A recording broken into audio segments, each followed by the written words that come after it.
Robert, apparently the home can be more dangerous than you think. If you're a kid, what are some of the injuries that can take place in a home and how common are they? Well, Susie, the house is one of the most dangerous places a child can be. Every year we see these incredible statistics. On average, 73 children die every year from an accident in their home. 140,000 visit hospitals with an injury. 38,000 have crushes or glass cuts of some sort. And 1,300 children go to hospital having caught one or more fingers in the hinge side of a door, and many of those come out with a finger amputated. And there are many more instances of kids being injured in their home.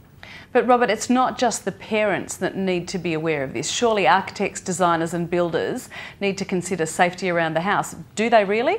Well, I think most architects and designers have a reasonable awareness of safety, but of course the general public needs to know about this too, so that it can be incorporated in the design and so that it can in fact be respected by everybody and included, because some of the principles of safe design in a home, not just for kids but for older people too, are just common sense and they're well-known facts. What are those principles, Robert? What should be considered in the design? Well, we saw a number of them in the house that Scott just presented just a few minutes ago, but of course the most common things for kids are falling downstairs and being injured. So designing stairs so that they're not in a long run, so that there is a landing, so if they fall they haven't got a long way to fall.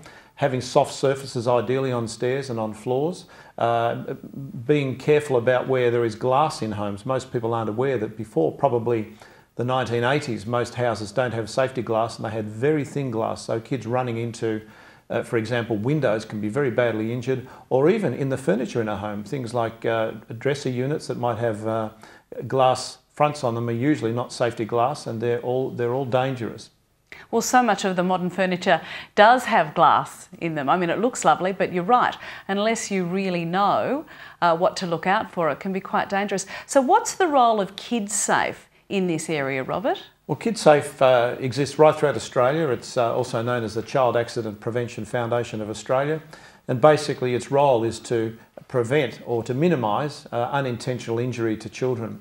And how it does that, it conducts research, and it does that in association with various universities and with hospitals. And from that it produces programs to educate the public and even go as far as encouraging changes in legislation. For example, the compulsory pool fencing, which now exists around most of Australia, was initiated by KidSafe. And also basketball rings being installed anywhere in the country now come with warnings on not installing them above garage doors following the deaths of a number of children doing slam dunks from incorrectly installed basketball rings. I also briefly want to have a look at the dangers around the home for older people, because there are a lot, aren't there? There certainly are, and Archicentre in Victoria has a service whereby it undertakes inspections for older people, free inspections in conjunction with the Victorian Government. We keep statistics on the most dangerous areas in the home, and you can see some of them there, trips and slips, and that's very similar for children. Of course, trips and slips in homes, but for older people they tend to be rugs, traipsing power cords and things of that nature, crooked and damaged footpaths. So as you see in this image, these are all part of the trip and slip hazards, but we also see quite considerable dangers in a whole lot of other areas too. For example, electrical problems in houses that might cause fires and things of that nature too.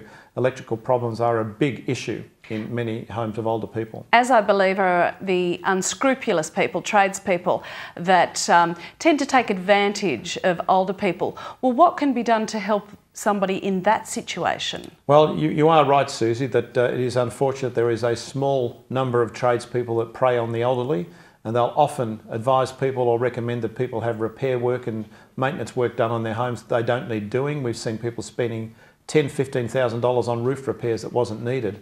Really what people need to do, if they live in Victoria, they can get a free inspection from Archicentre and tell them what to do. But for the rest of Australia, what they need to do is perhaps involve their children or their neighbours before they spend any money on repairs or improvements or recommendations from tradespeople.